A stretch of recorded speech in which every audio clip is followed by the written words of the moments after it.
Bir zaman çıksan eğer mənlə üzbəüz deyərəm, sənə qurban olaram mən, sənə qurban olaram mən. Dözməyib nazına birdən bir acı söz deyərəm, sonra peşman olaram mən, sonra peşman olaram mən. Gezirəm səhranı, məcnunam, avvara mənəm, yolunu gözləyirəm, gör nə bəxtiqara mənəm. Xəstələn sən mənim kimi demə biçarə mənəm, sənə dərman olaram mən, sənə dərman olaram mən. Bir zaman çıxsan əgər mənlə üzbəüz deyərəm, sənə qurban olaram mən, sənə qurban olaram mən.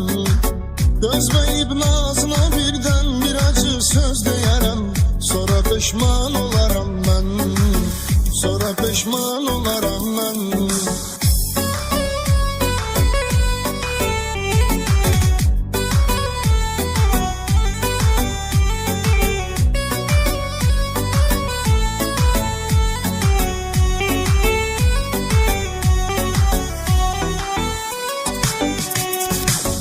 Bunu da mən yazıram ki biləsən neyləmisən, olsunlayıb sən üçün hansı gülü iləmisən.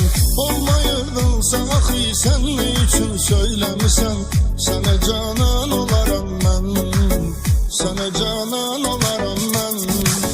Bir zaman çıxsan əgər mənlə üzbəüz deyərəm, sənə qurban olaram mən, sənə qurban olaram mən. Dözməyib nazına birdən bir acı söz deyərəm, sonra peşman olaram mən, sonra peşman olaram mən.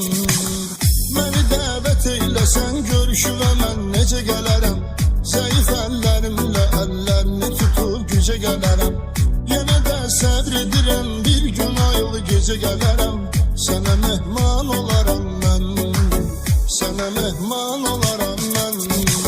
Bir zaman çıxsan əgər mənlə üzbəüz deyərəm, sənə qurban olaram mən, sənə qurban olaram mən.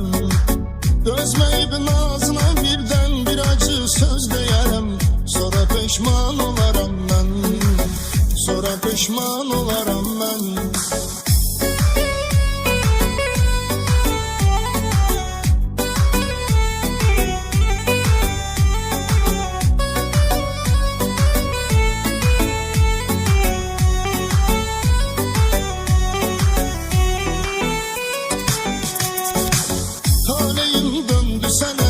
Dəfə saldıqda nəzər, məni bihuş elədin, qalmadı canımda təbər. Nə biləydim ki axı o ilk baxışdan bu qədər, sənə heyran olaram mən, sənə heyran olaram mən.